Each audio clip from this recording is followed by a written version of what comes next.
Seu Mário, você pode abrir pra gente, por gentileza? Inclusive, você acompanha através das imagens do nosso repórter cinematográfico, Gilson.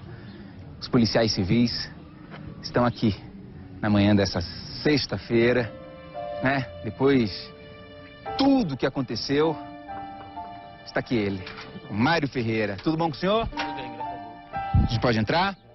Você entra com a gente, por gentileza. Vem cá, seu Mário, deixa eu conversar rapidamente com o senhor. Encosta a porta, vem cá. Mário, o que foi que aconteceu, seu Mário? Conta pra mim, fica aqui na frente da câmera.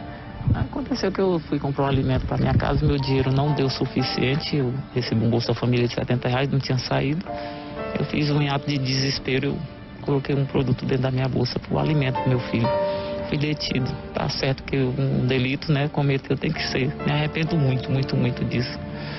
Aí fui detido, chego na delegacia, o delegado pôs uma fiança, se eu tivesse dia da fiança eu tinha comprado era o alimento, eu não tinha como pagar essa fiança. Vamos fazer o seguinte, a história está apenas começando, você telespectador do Balanço Geral vai conhecer um pouco mais da vida, das dificuldades desse trabalhador, eletricista. E aqui está a casa, a gente pode perceber, de estrutura simples, você nos acompanha, os policiais, como disse agora há pouco, já estão aqui. Todos nós sabemos da violência da região do entorno e os senhores, como policiais civis, sabem que hoje em dia não é fácil, ainda mais para quem exerce essa função, essa profissão. Impressionou, enfim, todo mundo. Comoveu bastante, né? Ficamos sensibilizados, a equipe todinha, né? Se uniu por essa causa dele aí, a gente veio aqui, viu a situação, viu que realmente ele estava precisando de ajuda. Um fato curioso que chamou a atenção, vem cá, deixa eu conversar com você, foi que na hora do depoimento do Mário, ele chegou a passar mal na frente do delegado. Porque ele não havia comido, o quê? Há 2 dias. Exatamente, ele estava sem se alimentar e isso foi o que chamou a nossa atenção, porque foi solicitada a presença de uma equipe do SAMU e aquilo ali chamou a nossa atenção, nós fomos ver o que estava acontecendo e nós constatamos que era devido à fome que ele estava passando, né? E foi quando a gente resolveu acompanhar mais de perto a situação e viemos até aqui, constatamos que realmente procedia as informações do senhor Mário e resolvemos ajudá-lo. Foi um ato de desespero que nós já salientamos para ele que não justifica, né? Mas a gente não pode também julgar uma pessoa numa situação de fome, né? O que deveria ser feito pela autoridade policial foi feito e, enfim, ajudamos, tentamos ajudar da melhor forma possível. Nós chegamos aqui, ele não tinha pasta de dente, não tinha sal na casa dele. Então, assim, como não se comover com um ser humano numa situação dessa? Não tem como a gente se comover. Ali na polícia a gente se depara com tantas situações e quando a gente vê um ser humano numa situação dessa, o nosso lado humano realmente aflora, não tem como. Entra aqui, Gilson. Há cerca de 2 anos conseguiu garantir a casa própria, uma casa de 4, 5 cômodos no máximo. Me diz uma coisa, há quanto tempo o senhor está desempregado? 1 ano e 2 meses. Desde o acidente da sua esposa. Qual é o nome da sua esposa? Leusana. Dona Leusana. Ela foi atropelada por um motorista. Ela estava em cima de uma moto e foi atropelada. Ela estava em cima da motinha, dessas bis, caiu da moto, bateram no carro, um carro bateu na traseira da moto dela, ela caiu.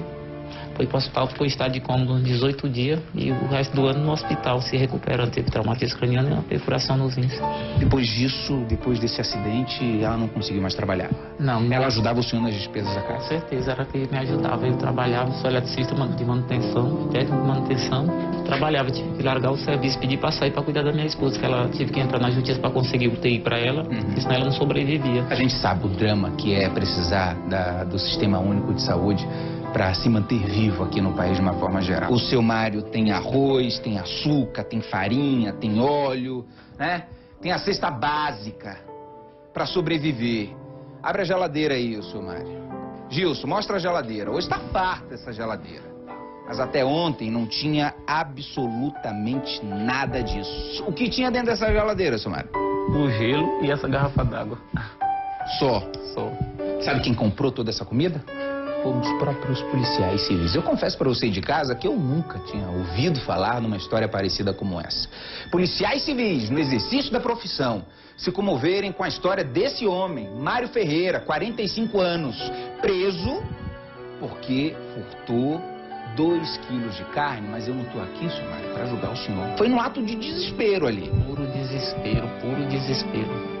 em casa sem alimento, que o seu filho vai para o colégio sem alimento, a gente entra em desespero. Não aconselho isso para ninguém, que é errado e é um crime pela lei, né? A lei é clara que isso é um crime, mas na hora não pensei em crime, não pensei em nada, sumiu da minha cabeça. Pensei mais na fome que meu filho ia passar e o alimento. Ele foi para o colégio sem almoçar, então a gente sente, eu sei, eu sou pai, a mãe dele é praticamente eu que cuido dele, então é isso que acontece, a gente sabe mesmo, e eu na situação dele de casa não tem, reclamei, ele não ia me reclamar, pai, tô sem isso era óbvio, né, que ele já viu, mas a gente sabe e eu fui total desespero. Não pensei duas vezes. Quando eu comprei o alimento, meu dinheiro não deu para pagar. Trouxe o alimento meu filho, mas erradíssimo, errados, e me arrependo. Essa história realmente impressionou a todos. Os próprios policiais civis pagarem a fiança de um acusado, né, de ter furtado carnes no mercado de Santa Maria. Agora, a maior preocupação do seu Mário era com quem o filho iria ficar, né? Quem iria tomar conta do seu filho, já que sua esposa não tem condições, né? Exatamente, eu entrei em desespero, parece que a coisa estava piorando cada vez mais. Você vê, não compensa um crime desse, que eu cometi um crime, de repente foi piorando, eu me senti no desespero lá, que eu passei mal até. Só em pensar no meu filho, o alimento que ele ia comer naquele dia, ainda estava comigo lá. Ele já tinha saído do colégio nesse horário. E eu ainda ser detido. Meu Deus, pedi misericórdia a Deus na hora. E Deus é grande. Botou esses anjos no meu caminho e me socorreu. Pura misericórdia de Deus. Eu tenho aqui em mãos também, segura aqui, Rogerinho, o recibo da fiança. Repito, os policiais civis do Distrito Federal pagaram essa fiança. O Ricardo é investigador da polícia. Estava na delegacia quando tudo aconteceu. O Mário, inclusive, chegou a desmaiar conversando com o delegado. Isso, o Mário passou mal. O momento que foi falado para ele que ele iria ficar preso por causa dessa situação, passou mal. O pessoal do plantão que estava registrando a ocorrência foi lá, viu a situação dele, comprou comida para ele, comprou alimento para ele, comprou bebida para ele. Foi o plantão do Luciano, e a partir daí o pessoal começou a ligar para o SAMU e começou a chamar a atenção da gente que estava na sessão de investigação lá dentro. Aí perguntei a situação, aí ele começou a me contar a história, que a mulher dele sofreu um acidente de carro, ele é eletricista, ele tem profissão, só que ele falou que há 2 meses ele não consegue nada. Então ele está vivendo de R$70 do Bolsa Família, que foi isso que ele falou pra gente. Achou que o dinheiro tinha sido creditado na segunda-feira passada, foi com o cartão para comprar, no entanto chegou lá e ele viu que não tinha sido creditado, ia ser na próxima segunda. Aí ele tinha dinheiro para comprar um pão, ele comprou um pão, 4 pães, 3 fatias de presunto, 6 bananas, e ao passar no caixa ele viu que não ia ter dinheiro, ele colocou a carne dentro da bolsa que ele levava do lado. Aí foi pego nessa situação flagrancial, furtando a carne do supermercado. Quando ele contou essa história na delegacia, a primeira coisa que a gente levou na sessão, o pessoal falou: pô, mas será que é verdade essa história? Porque a gente é acostumado com tanta mentira, com tanta falsidade. Falou assim: não, então vamos ajudá-lo.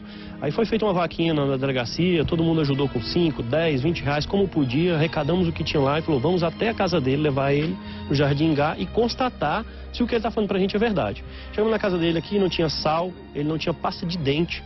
Ele falou que há mais de 30 dias ele não tinha pasta de dente, não tinha alimento algum, não tinha gás, não tinha nada para comer. Eu abri a geladeira dele, tinha 1 litro de água. A gente viu que era verdade, saímos com ele daqui, fomos no supermercado, fizemos a compra do mês lá, tudo que ele precisava de básico, de imediato. Só que a solução para o problema dele, na verdade, seria o emprego. Ele quer trabalhar, ele é um trabalhador, trabalhou com carteira assinada há muitos anos, tem profissão, é um eletricista. E tomara que isso sirva pelo menos para resolver a situação dele em definitivo. A gente vai encerrar essa reportagem, contamos essa história emocionante desse cidadão de bem que, enfim, por um momento de desespero, acabou tendo que cometer um delito. Mas é um cidadão de bem, repito, trabalhador.